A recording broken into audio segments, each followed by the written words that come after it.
다음 글자를 볼까요? 자, 이 글자는요, 왕비비자고요. 자, 여자와 몸기자가 있는 거죠. 자, 우리 사람이 결혼을 하게 되면 한 몸이 된다라고 하죠. 한 몸이 된 그 여자를 우리는 뭐처럼 만들어야 돼요? 왕비처럼 만들어야 되겠죠. 그게 남자의 어떻게 보면 의무라고 볼 수 있는 거예요. 그래서 나와 한 몸인 여자를 왕비로 만들어야 된다. 이렇게 기억하시면 되겠죠. 자, 그냥 우스갯소리인데요. 여러분들, 이 세상에서 제일 길을 잘 찾는 왕비가 누군지 아세요? 내비. 예, 재미없었죠? 다음 글자로 넘어가겠습니다. 자, 이 글자는요, 꺼릴 기자예요. 자, 꺼린다는 건 뭐예요? 싫어한다 라고 보는 거죠. 기피할 때 쓰이는 글자고요. 몸기자와 마음심자로 구성이 되어 있는데요. 몸과 마음이 다 하기 싫어합니다. 그때 뭐 하는 거예요? 꺼려한다라고 볼 수 있겠죠. 아니면 어떤 사람은 마음보다도 몸이 앞서는 사람이 있어요. 예를 들면 어디에 놀러 가자라고 하면 내가 좀 생각할 겨를을 줘야 되는데 그게 아니라 몸이 앞서니까 막 끌고 가려고 하는 겁니다. 그때 어때요? 굉장히 꺼려지겠죠. 그런 의미의 꺼릴 기자라고 보시면 되겠습니다. 마음보다 몸이 앞서는 경우에는 꺼려진다. 이렇게 기억하시면 되겠죠. 네, 다음 글자를 볼까요? 자, 이 글자는요, 빌도자라고 하는 거고요. 기도할 때 쓰이는 글자라고 보시면 되겠는데요. 자, 여기에 있는 글자는 목숨 숫자라고 하는 거예요. 어떤 의미냐? 자, 선비가 입으로 말하는 한 가지, 장인이 만드는 작은 물건 한 가지라고 본 건데요. 어떤 의미냐? 자, 선비의 입으로 말하는 한 가지는 많은 사람들에게 나중에 기억이 되겠죠.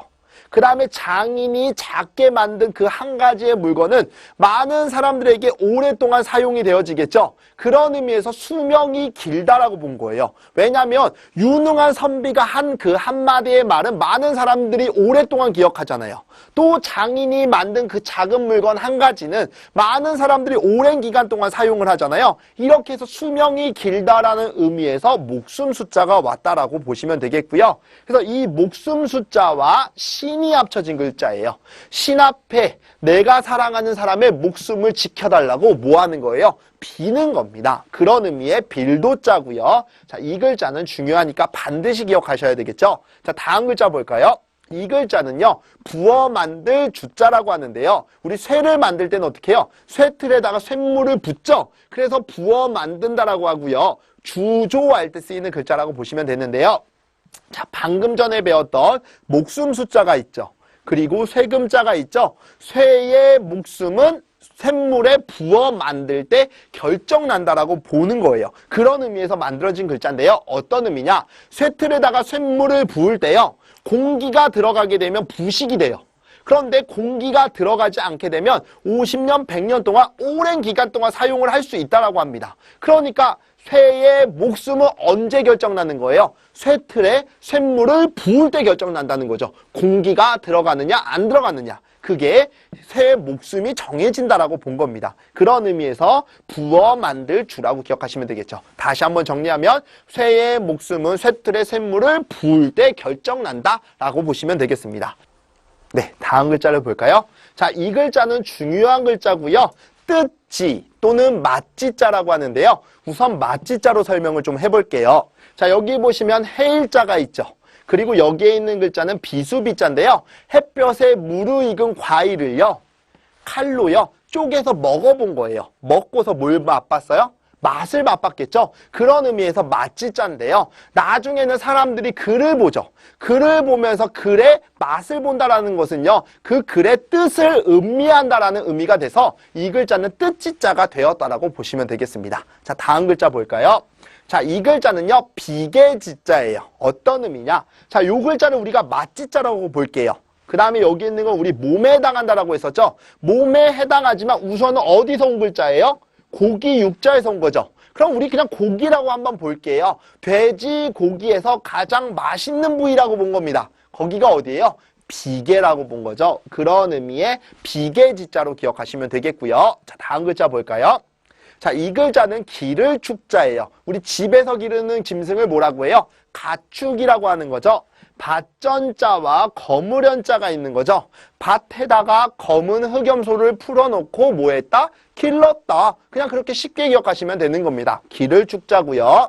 자, 다음 글자는요, 모을 축자예요. 언제 쓰일까요? 저축할 때 쓰이는 글자고요. 자, 기를 축자가 있고 풀이 있죠. 밭에다가 흑염소를 풀어놓고 길렀다라고 했죠. 흑염소가 먹을 수 있는 풀을 한 켠에다가 뭐 해놨어요? 모아놨다라고 보시면 되겠네요. 그런 의미의 모을 축자로 기억하시면 되겠고요. 또 다음 글자를 한번 가볼까요?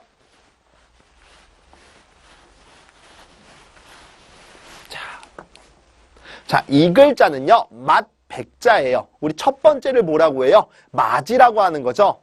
자, 사람이 있고 흰백자가 있죠. 이 사람을 형제라고 봤을 때 형제라는 사람들 중에서 머리가 가장 빨리 하얗게 변하는 사람이 있어요. 누구예요?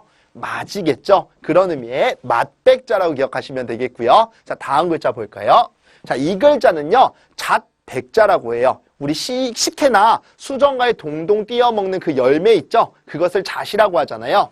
이 나무에 열리는 열매는요, 크기가 굉장히 작고 하얗습니다. 그러면서 식혜나 수정과에 동동 띄어먹습니다. 그게 바로 뭐예요?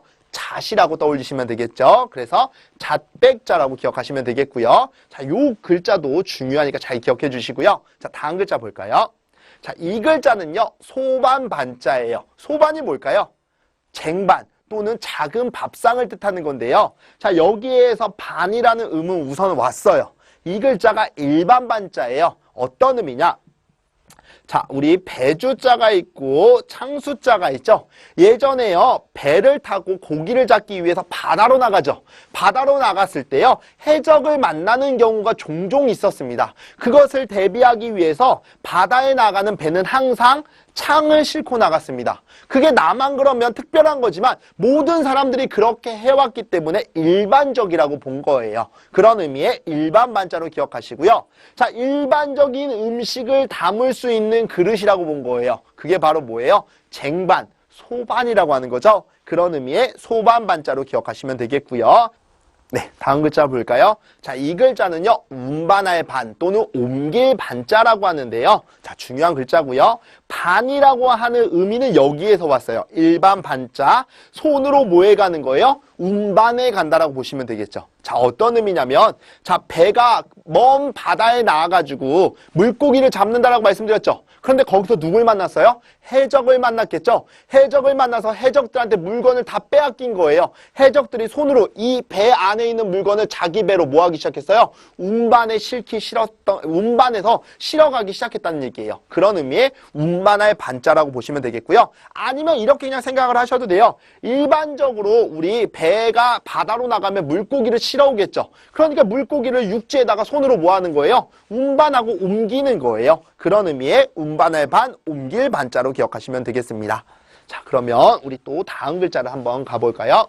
네, 다음 글자를 볼까요? 자, 이 글자는요, 배상할 배자라고 하는 건데요. 배상하는 게 뭐예요? 남에게 손해를 끼쳤을 때 그것을 갚아주는 걸 배상한다라고 하죠. 자, 이 글자 중요한 글자고요. 자, 어떤 의미냐?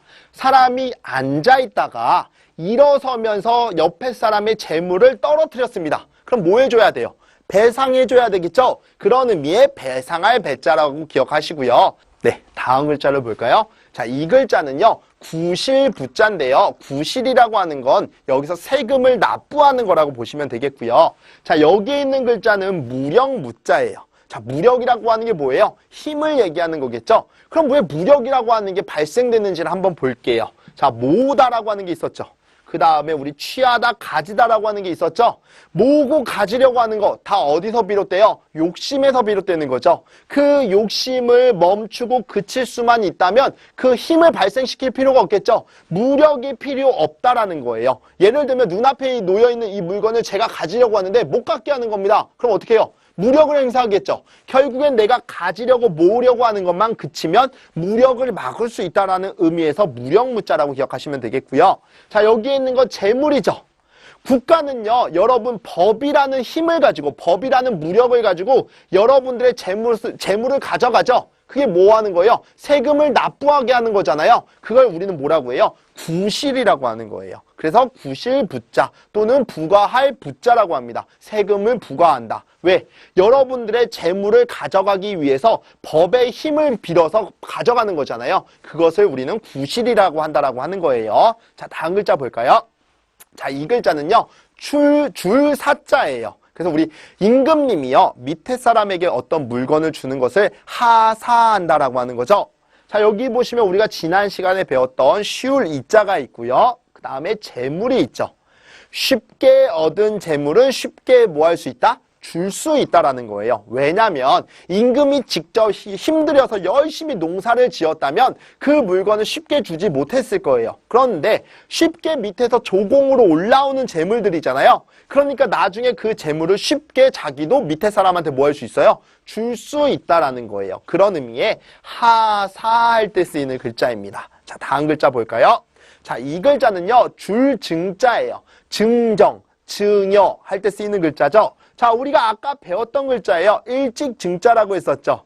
일찍이 열심히 노력해서요, 많은 재물을 모았습니다. 이런 사람은 나중에 사회에 많이 베풀어야 되겠죠. 그래서 사회에 어려운 사람들에게 이 재물을 뭐 하는 거예요? 주는 거예요. 그래서 증여, 증정할 때 쓰이는 글자겠죠. 쉽게 그렇게 연상을 하시고요. 아니면 아까 우리 마음의 창을 터놓고 말할 수 있는 사람이 일찍이 알았던 내 친구라고 말씀을 드렸었죠. 그런 의미에서 그런 친구에게는 내 재물이 아깝지 않으니까 마음껏 뭐 하는 거예요? 주는 겁니다. 뭘 주듯이, 증정품을 주듯이 편하게 준다라고 기억하시면 되겠죠. 그런 의미의 줄증자라고 기억하시면 되겠습니다.